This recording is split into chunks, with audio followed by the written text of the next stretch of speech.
বিয়ের জন্য মেয়ে দেখতে গেছি, পছন্দ হইছে।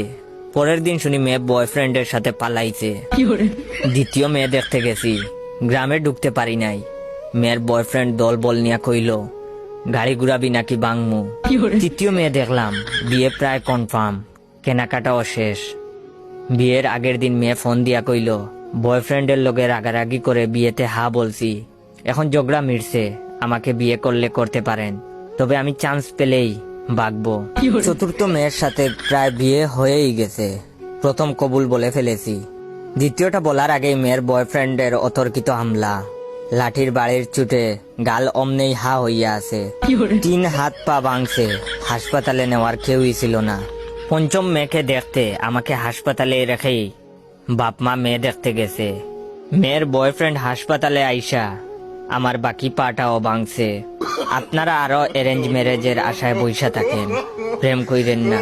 তবে আমি মনে মনে সিদ্ধান্ত নিয়ে ফেলেছি, এই জীবনে আমি আর বিয়ে করব না।